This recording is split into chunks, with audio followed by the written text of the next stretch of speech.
Bună seara, dragii mei! Scuze! Astăzi seara am revenit cu o poezie intitulată Amintiri dragi.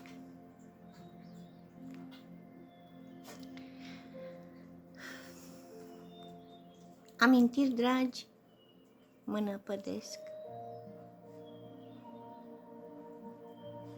și de copilărie mi-amintesc.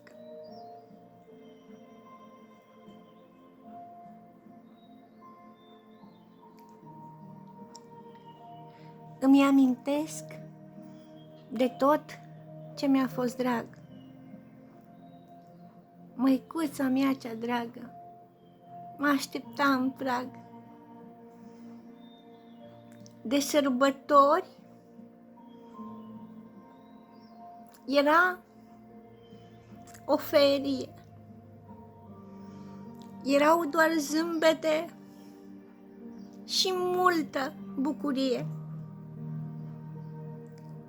Și sărbătoarea în suflet o simțeam alături de cei ce îi iubeam.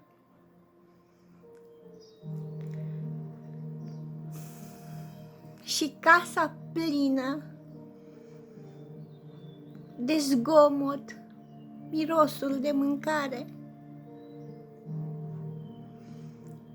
și gălăgia ce se auzea din depărtare.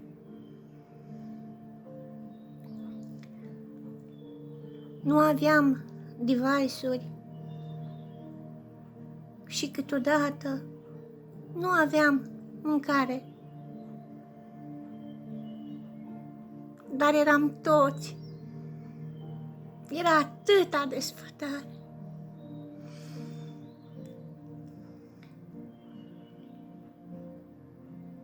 Și noi copiii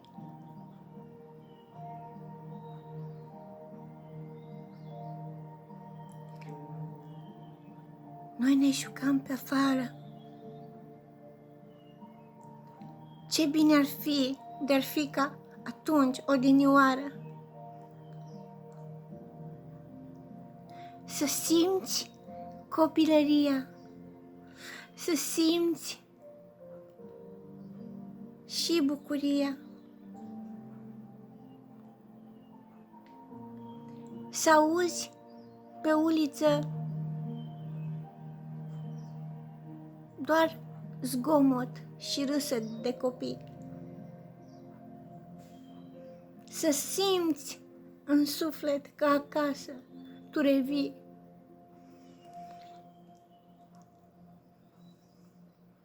Ne adunam cu toții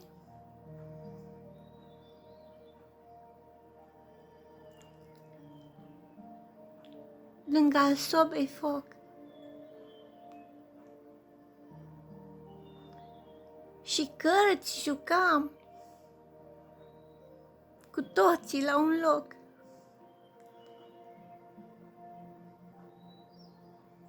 Râdeam, glumeam, era atâta fericire.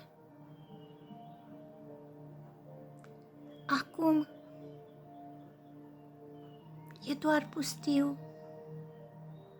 e doar nemărginire.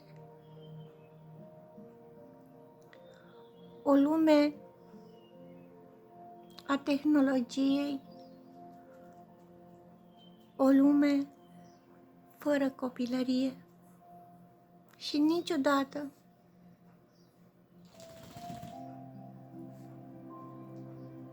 nu va mai fi cum a fost să fie.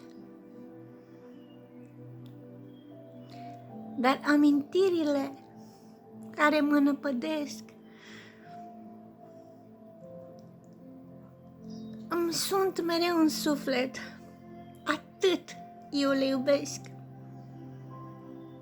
Persoanele dragi mie, dar care au plecat, nu au lăsat un gol, iubire au lăsat. Și amintiri atât de neprețuit, încât sufletul meu e plin la infinit. În prag de sărbători, scuze, în prag de sărbători e puțin tel mai greu.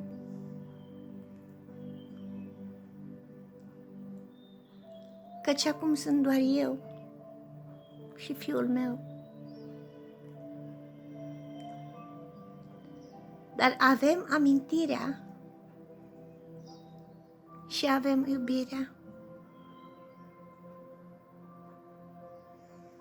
ce ne ajută să găsim fericirea acelor clipe ce în suflet s-au imprimat și în inimă, acolo ele s-au încrustat. Și, dragii mei, eu mereu vă sfătuiesc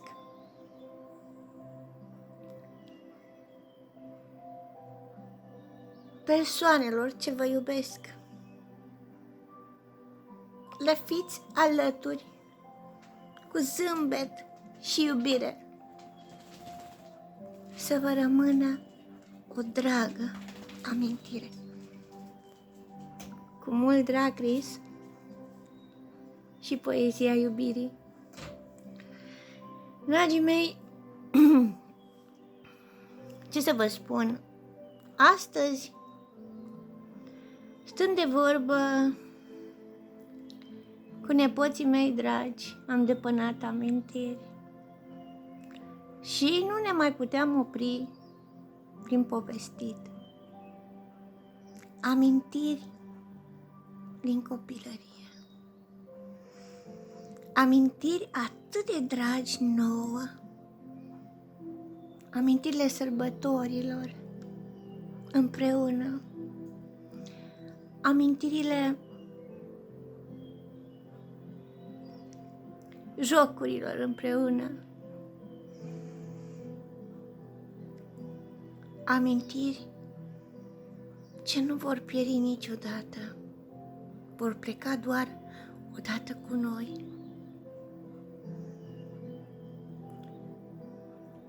Și, dragii mei, totul depinde de voi. De voi depinde ce amintire acumulați.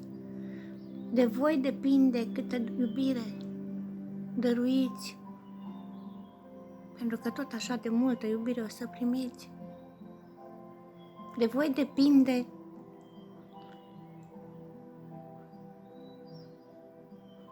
ca amintirile ce vă rămân să fie